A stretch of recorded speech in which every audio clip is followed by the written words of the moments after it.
Você pode estar pagando a conta do seu vizinho sem saber.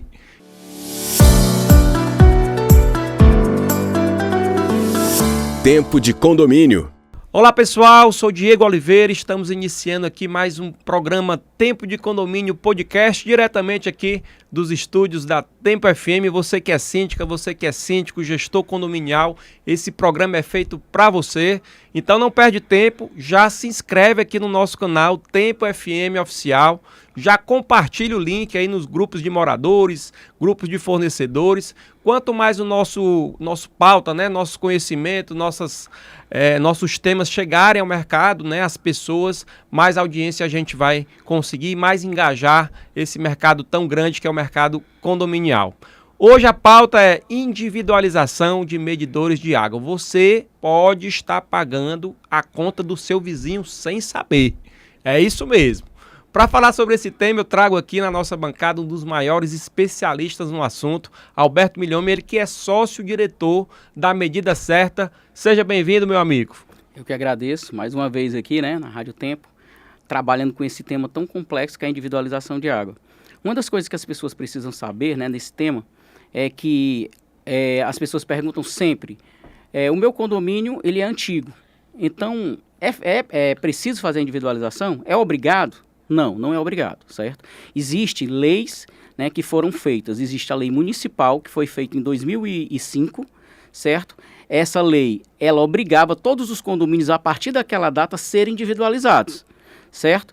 E depois, em 2026, essa lei, que era só municipal, se tornou federal. Então, hoje, todos os condomínios que são feitos a partir dessa data, eles têm que ser individualizados. Os antigos ainda não existe nenhuma lei que obrigue esses condomínios a serem individualizados. Mas voltando, em relação a se você paga a conta do seu vizinho, né, você nunca vai saber, só vai saber a partir do momento que você individualizar seu apartamento. Principalmente os prédios mais antigos, que eles são feitos por colunas de água. Então, a partir do momento, não tem como a pessoa saber quanto o vizinho gastou ou quanto a pessoa do outro andar gastou. Né, principalmente apartamentos que são vários blocos. Né? Então, para isso, né, a individualização vem como justamente essa solução para que seja uma coisa justa, que cada um pague a sua conta de água. Como eu falei do início, né, a conta justa é aquela que todo mundo paga pelo seu próprio consumo. E a gente sabe que no dia a dia condominial, e aí vem uma dor, né, do gestor, a dor que o síndico sente, aquela conta da concessionária, que de vez ou outra vem um pico, né, um pico elevado. Essa conta todo mundo vai ter que pagar, né? Quem está provocando um vazamento oculto, ou dentro da sua unidade lá no vaso sanitário, ou uma torneira que pinga, ele não está preocupado se não tem um reloginho lá medindo aquele consumo. Isso é a grande realidade, né, Alberto? Onde é que você mais enxerga a oportunidade e onde mais a Medida Certa está crescendo nesse sentido de trazer para síndicos comodidade? Porque além da redução da taxa, porque você tira uma conta da concessionária dentro da previsão orçamentária, né, você também evita esses desperdícios, né, e custo adicional para o gestor. Lógico ainda do controle, que é outra coisa que o síndico tem que ter. Tem que fazer aquela medição mensal, às vezes não tem suporte operacional para isso, né, Alberto? Exato.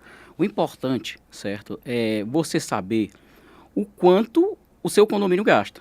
Por exemplo, as pessoas não vão ter nunca controle a não ser que tenham o quê? O relógio. Com isso, o síndico vai tirar uma dor de cabeça grande do condomínio, que é a água. Existem condomínios, por exemplo, que a conta é R$40 mil, R$50 mil por mês. Né? Isso quer dizer, vai tirar o valor total. E as pessoas vão perguntar, e a área comum? E a piscina e tudo? A própria CAGES, quando é feita a individualização, ela já pega a conta da área comum e embute dentro das contas individuais. E faz um rateio justo, o rateio, né, justo, entendeu? Porque as pessoas vão dizer assim, a gente vai pagar a área comum? Você já paga a área comum. A única coisa que vai acontecer é o desmembramento. Né? Mas mesmo que tenha o hidrômetro da área comum, depois não vai ter que pegar o valor da área comum e dividir para todos os moradores? É a mesma coisa. Sendo que no padrão que a gente faz, a gente já embute a área comum nas contas individuais igualitariamente. Alberto, agora entrando na linha de frente, na operação, né? Você falou aí no início que desde 2005 já existe uma lei municipal que obriga as construtoras a entregar os empreendimentos já individualizados. E condomínios mais antigos, antes de 2005, não existe nenhuma lei. Quando você fala disso, é no sentido de construção, porque obrigar até essa individualização da CAGES em si, eu não entendo que ainda existe uma lei. Tanto é que os condomínios, muitos novos, né, depois de 2005, estão lá com os medidores, não no padrão da concessionária, e o síndico fazendo essa gestão. Como é o processo para esse condomínio que já tem o medidor, que é depois de 2005, e como é o processo da construção daqueles mais antigos ainda? Certo. Tudo precisa de uma assembleia, certo? O síndico precisa, primeiro, né, a gente faz uma visita técnica para conhecer o empreendimento, a gente tem que conhecer, saber quantas colunas de água. Para quem é engenheiro sabe o que é coluna de água, para quem não é engenheiro, coluna de água é onde tem uma geralzinha de água. Por exemplo, se o seu apartamento tem 3 banheiros, certo? Deve ser 4 colunas de água, porque é um em cada banheiro e uma na cozinha, certo? Então, em cima disso que a gente faz o orçamento, certo? Os prédios mais novos, eles já são individualizados. A gente só vai mexer naquela parte do hidrômetro. A gente só vai trocar e deixar nos padrões da CAGES. Por isso existe a individualização, que são os prédios mais antigos, e existe a padronização, que são os prédios mais novos, que a gente vai deixar nos padrões da CAGES. Aí, sobre esse padrão, muito síndico tem essa dúvida. Eu já comprei agora, meu apartamento já está lá individualizado, já tem um medidor, quer dizer que eu tenho que comprar outro medidor? Explica aí como é que funciona isso. É o seguinte, porque na lei, né, que tem, se você pegar a lei, se eu não me engano o número da lei é 1006, né, uma lei municipal, mas qualquer coisa eu boto aqui para você passar para a população entender essa lei. Essa lei só tem dizendo que tem que a construtora tem que deixar individualizado. Ela não tem que deixar individualizado de acordo com a normativa da Companhia de Água e Esgoto do Estado. Se ela tivesse feito isso, então o condomínio era obrigado a fazer de acordo com a normativa e você não precisava ter esse custo a mais para individualizar. Mas, infelizmente, né, não tem isso na lei. Só tem dizendo que tem que deixar individualizado. Então, se muitos já chegaram muitas vezes para mim, um condomínio que já é novo, que foi entregue agora, e a pessoa disse assim, a gente ainda vai ter que ter esse custo em comprar outro hidrômetro, já que a construtora já deixou o hidrômetro e tudo, eu disse, tem. Ainda tem um processo de homologação, né? Fala também sobre isso. Ainda tem um processo, porque assim, a partir do momento que é feito, né, a assembleia, que é preciso, precisa 100%, precisa 50% mais um, não. Precisa da maioria simples na assembleia. A maioria simples na assembleia aprova a individualização de água do condomínio todo. Né? Isso eu tenho já experiência porque a gente já fez em condomínios de 240, de 900.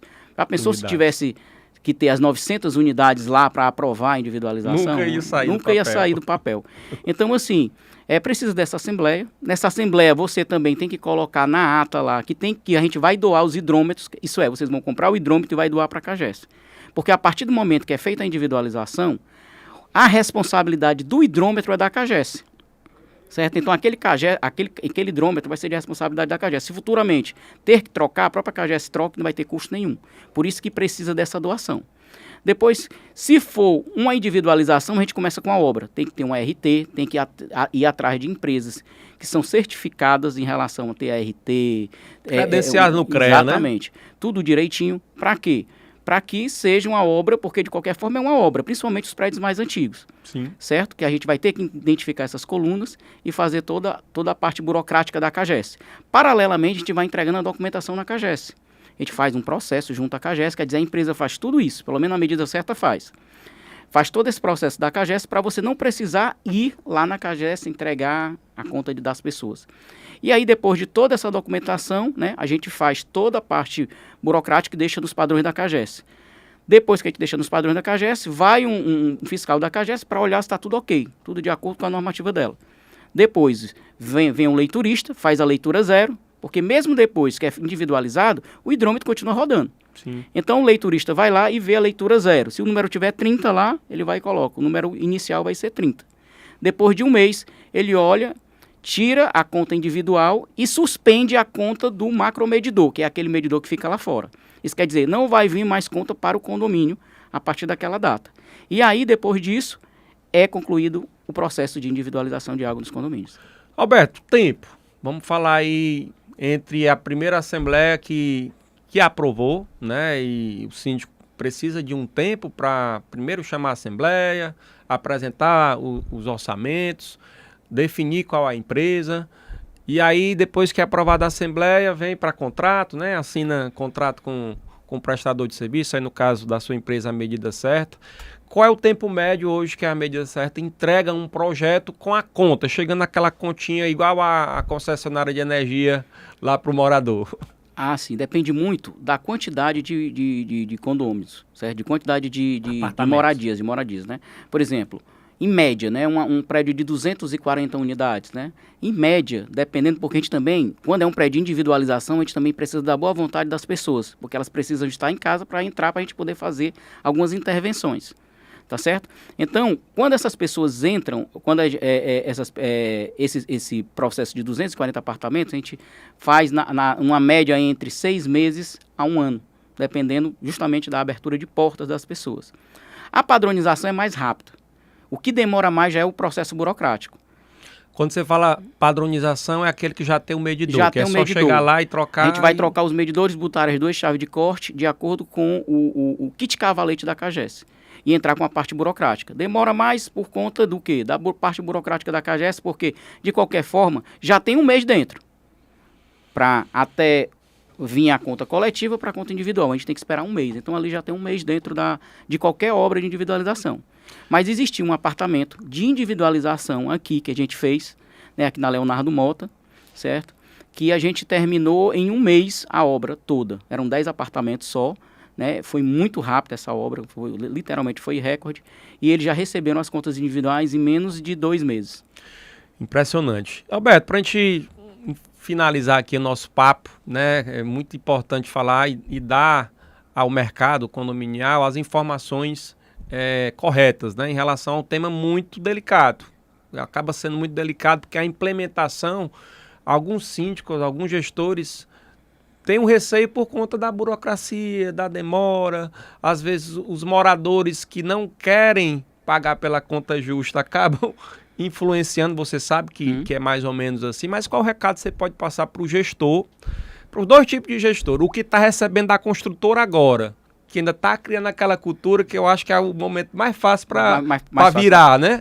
E aquele que realmente já tem a dificuldade de receber aquela conta, de saber que está tendo vazamento, né, dentro das unidades, aquela dificuldade de entrar na unidade. O que é que você pode dizer para esses 2 tipos de gestores? A partir do momento que você tem iniciativa, que o síndico quer fazer, né, que o síndico tem foco em tirar esse problema das costas, né, ele só basta pedir um orçamento, que de imediato a gente já vai tirar todos esses problemas. Porque dentro da expertise que a gente gente sabe que tem muitas pessoas que não querem a obra, mas a gente já tem algumas formas de resolver essa situação, né? Estratégias de poder resolver essa situação, né, de pessoas que não querem, a gente vai e bota no nome do condomínio individual, por enquanto até para o processo da CAGES andar, e depois a gente vai e entrega as contas para ele e pede para ele ir na CAGES. Ele tinha um gestor ali para ele não precisar ir na CAGES, mas a partir do momento que chega no nome do condomínio, o síndico como gestor, ele pode chegar e dizer, eu quero corte. O cara vai ter que ir na CAGES de qualquer forma para fazer aquele morador que impediu o acesso da CAGES, ele pode ser pedido corte da Exatamente. E outra coisa, a partir do momento que a gente está fazendo a obra, né, vamos dizer uma obra de individualização, o cara não quer que a gente entre no apartamento dele. Tudo bem, a partir do momento que a gente corta o cano de cima, automaticamente ele vai ficar sem água.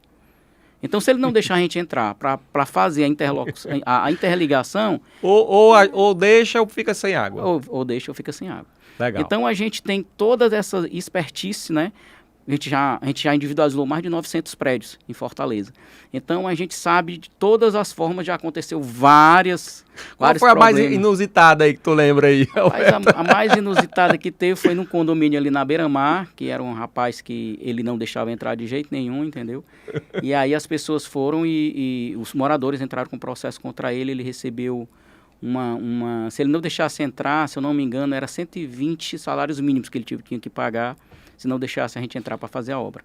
Aí deixou. Eu acho que ele deixou. eu acho que ele resolveu pagar. Meu amigo, pegadinhas de mercado, é importante você colocar para a nossa audiência quando um síndico decidir a fazer esse processo. O que ele tem que exigir das empresas, qual é o caminho que ele deve seguir aí para trazer para os moradores, né, as melhores soluções. Exatamente, porque assim, a individualização de água, são poucas as empresas que fazem esse tipo de serviço aqui. Então eles têm que saber de onde é a empresa, se a empresa tem experiência, certo? Não vá pegar uma empresa que você não sabe nem se ela existe, né? Pega o CNPJ, olha se esse CNPJ é correto. Então, tem que saber onde foi que essa empresa trabalhou. Então, é bom saber de todos esses detalhes. Bom, para a gente finalizar, fala aqui para a nossa audiência, que essa câmera, que o síndico, a síndica está acompanhando o nosso programa, por que o síndico deve escolher a medida certa, quais são os diferenciais, e deixa também todos os canais comerciais aí da empresa. Tá certo. Assim, eu acho que vocês primeiro têm que saber se tem esse tipo de problema, que eu acho que tem muitos. Ainda os prédios de Fortaleza, a maioria não são individualizados. Então, você que está com esse problema ou quer tirar esse problema, né, da água dentro do seu condomínio, né, a gente está aqui à disposição, a gente faz uma visita técnica, sou eu mesmo que faço essa visita. Converso, mostre por onde é a obra, certo? Não pense que vai ter quebradeira, porque não tem, né? A gente trabalha com algumas técnicas que não existe quebradeira, a gente passa a tubulação, depois passa um rodatetozinho de gesso, cobrindo a tubulação, justamente para quê? Para não existir quebradeira. Então, se você tem receio em contratar, ou então ver, o serviço não é um serviço caro, entendeu? A gente divide em várias vezes, então se você tiver com esse problema de água, nos contrate, entendeu? Através do 85 98856-4807, ou então através do Instagram, certo? Medidacerta.eng de engenharia, certo? Que você vai acompanhar todas essas coisas que a gente faz em relação à individualização de água. Muito bacana. Você também pode apontar aqui o teu celular, tua câmera, pro QR Code que eu vou deixar aqui na tela, tá? A gente tem o maior prazer em compartilhar os contatos aqui da Medida Certa, meu amigo Alberto. Alberto, queria agradecer imensamente, né, a tua vinda nesse formato agora podcast, é a primeira vez, primeira de muitas, se Deus quiser. Desejo para ti aí bons negócios e muito sucesso, meu amigo. Eu que agradeço e mais uma vez aqui o que precisarem em relação a tirar qualquer dúvida, eu estarei aqui à disposição. Obrigado. Bem, gente, eu estou de volta aqui diretamente com meu amigo Valmir Freire, ele que é síndico profissional, proprietário da Consegue Sindicatura Profissional. Seja bem-vindo, meu amigo, mais uma vez agora nesse formato podcast, né? Fale um pouco aqui para a nossa audiência. Diego, é um enorme prazer estar aqui participando, né, desse novo formato. É um formato realmente mais dinâmico, né, e no qual o síndico ele tem mais tempo de falar do seu dia a dia, falar da sua experiência, falar da sua trajetória e principalmente dos cases, né? Engraçados, não engraçados, positivos e também negativos. É isso mesmo. Aqui a gente está no quadro Minuto com o Síndico, né? Onde a gente apresenta cases de sucesso, síndicos que têm referência no mercado condominial. O Valmir é um grande parceiro, um grande amigo, tem história e mais de 10 anos de experiência nesse mercado condominial. Mas como é que foi lá no início, Valmir? Como é que você entrou de cara nesse mercado que só cresce, né? Exatamente, Diego, foi de uma, digamos assim, de uma necessidade que eu queria ter até como empreendedor. Então sempre trabalhei na área imobiliária, posteriormente na área de terceirização de mão de obra e administradoras.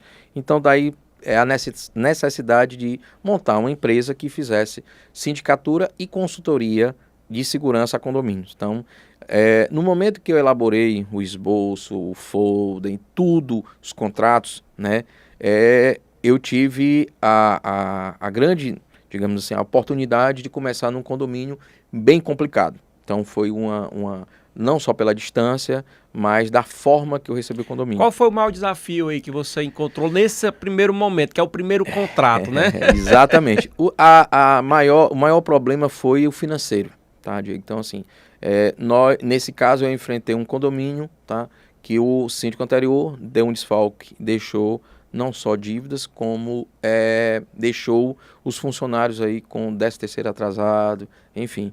Valmir, foi um desafio enorme. Por quê? Porque nós que trabalhamos no outro lado com comercial de administradora e terceirização de mão de obra na época, Nós não sabíamos como enfrentar essa situação. Mas, graças a Deus, consegui enfrentar, sem taxa extra, com solução, uma melhoria financeira do condomínio, e aí ainda entreguei o condomínio, né? Eu trabalhei durante muitos anos nesse condomínio, e eu saí de uma receita quase que negativa e entreguei praticamente 3 vezes a arrecadação do condomínio. Quando é que, na tua visão, quando é que é aberto essa demanda para o síndico externo, né? Que é o chamado síndico profissional? Diego, essa demanda ela surge do momento que o próprio condomínio ele começa a ter, os moradores não querem mais ter esse desgaste com os condôminos, seja ele através de comportamento, seja ele com uma demanda que ele vai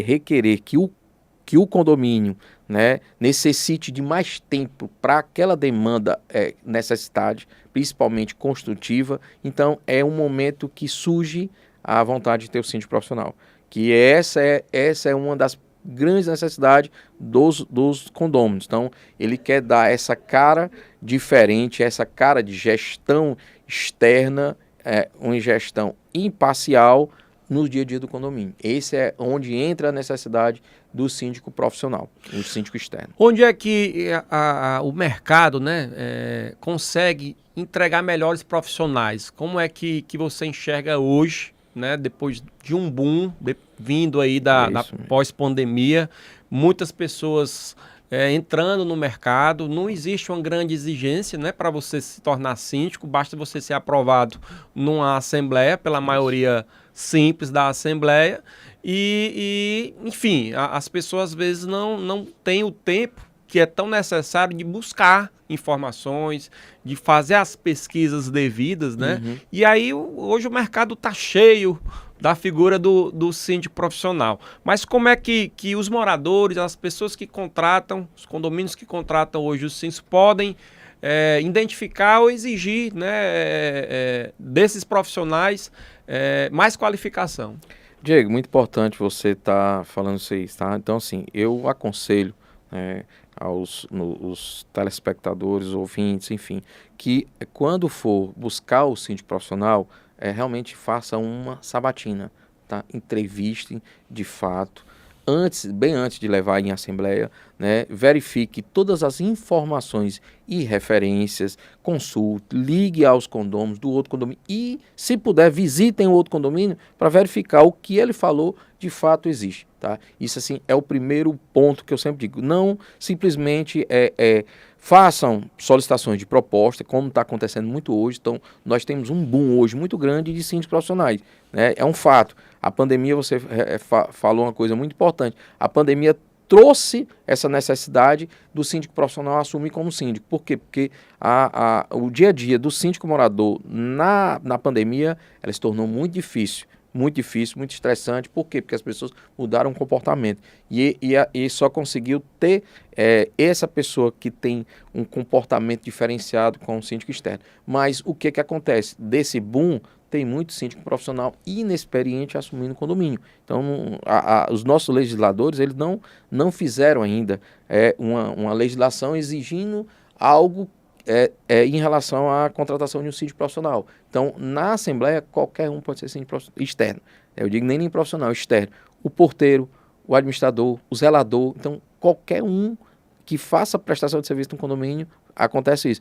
E, geralmente, não aconteceu em só um caso. Eu vi vários casos de trazer administradores para ser síndicos profissionais do condomínio e o condomínio se deu mal. Né? Administrador, você fala a função do administrador. Do encarregado de serviço.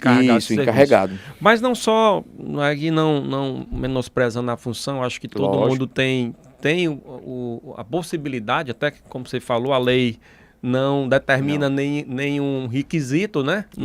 Para você ser corretor, você tem que fazer lá um CRES, né? Para ser médico, advogado, tem que estudar, tirar a carteira. Síndico, não. A Assembleia, ela é soberana. Então, para a gente ser muito mais objetivo e pela tua experiência, né? Até para a gente ter esse fechamento.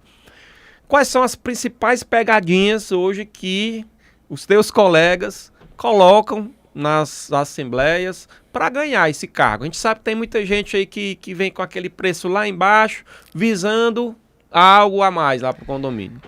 Pronto, Diego, é o que eu sempre digo, tá? Não existe almoço de graça, né? Então, assim, quando você tem uma proposta muito abaixo do mercado, então, quando a coisa é muito discrepante, tanto na terceirização como na administradora, tem algo errado nessa empresa ou nesse profissional. Então, procure, né, exatamente verificar a referência, né? Quando eu falo referência, também financeira, ou seja, você não vai colocar para administrar a sua arrecadação, seu patrimônio a uma pessoa muito barata. Por quê? Porque você pode ter um prejuízo financeiro. Essa é a grande pegadinha, porque quando você tem aí um padrão de precificação, quando eu falo precificação, é aqueles condomínios que têm X unidades, aqueles que têm populosos, aqueles de classe média alta. Então, você tem um requisito de precificação para atender esse perfil. Então, quando está muito abaixo desse perfil, tome muito cuidado, porque justamente não trabalhar nessa responsabilidade civil e criminal, ela requer um valor que o síndico profissional ele precisa ter como garantia e satisfação profissional. Legal. Para a gente finalizar, o que você pode dizer aqui para os telespectadores, né, que estão buscando um síndico de qualidade, um síndico para tomar de conta, né? Porque afinal o síndico ele toma de conta lá das casas, dos lares, né, dos patrimônios aí dos moradores, né? Então é muita responsabilidade, literalmente é cuidar do bem-estar, das finanças de várias sociedades que são os condomínios, né? Então, Perfeito. Qual o grande diferencial da Conseg e como é que você trabalha a transparência na sua gestão? Perfeito, Diego. Eu, né, como eu relatei, eu tenho vários cursos, né? Um deles, inclusive, é de corretor. Então, eu sempre me preocupo com a valorização do patrimônio. Então, se você tem um condomínio que realmente quer fazer as suas melhorias, valorização de patrimônio, você pode contar com o Valmir, síndico profissional da Conseg. Então, eu estou à disposição e um dos meus diferenciais também, né, em relação à transparência é redução e melhor operação no dia a dia do condomínio. Bacana, eu recebi aqui na nossa bancada Valmir Freire, ele que é síndico profissional, proprietário da Conseg. Vou deixar aqui o QR Code para você apontar seu celular, a gente tem aqui os contatos do Valmir, caso você precise aí de uma cotação. É sem custo, né, Valmir, a cotação? Sem custo, eu faço a visita técnica, até para ver a necessidade do condomínio, então entender de fato qual é o maior gargalo e trabalhar exatamente em cima do maior gargalo do condomínio. Não é só a parte financeira e administrativa, e principalmente a questão operacional e realmente a necessidade do condomínio. Hoje são quantos condomínios, perdão? Hoje eu estou apenas com 3 condomínios, então eu Cabe mais, né? Cabe bem mais, eu já trabalhei com 8, tranquilo. Legal. Queria agradecer a tua vinda, né, Valmir, aqui nesse formato aqui de podcast. Estamos encerrando aqui mais um quadro Minuto com o Síndico e encerrando também o programa Tempo de Condomínio. Desejo para você muito sucesso e bons negócios. Sucesso também para a rádio, sucesso para você, Diego, Obrigado. Que está nesse mercado há muito tempo. E essa é o canal certo para síndico e fornecedores também. É o Tempo de Condomínio. Exatamente. Estamos encerrando aqui mais um programa, lembrando que todas as terças-feiras tem um episódio novo do nosso projeto aqui, Tempo de Condomínio Podcast, e você pode acessar aqui o nosso canal, no canal Tempo FM Oficial, né? Então até a próxima, se Deus quiser, estaremos de volta aqui diretamente do estúdio da Tempo FM. Até mais. Tempo de Condomínio. Oferecimento Rede Unicom, especializada em segmento condominial. Única Serviços, mão de obra terceirizada. Megagem, Grupo Gerador e Bombas. Audite Consultoria, especializada na gestão de seu condomínio. Ícone Elevadores, distribuidor autorizado Cone Ortobras para todo o Ceará. Água Ouro Azul, uma mina de saúde. Top Clean, soluções em higienização profissional. CREA, Conselho Regional de Engenharia e Agronomia do Ceará.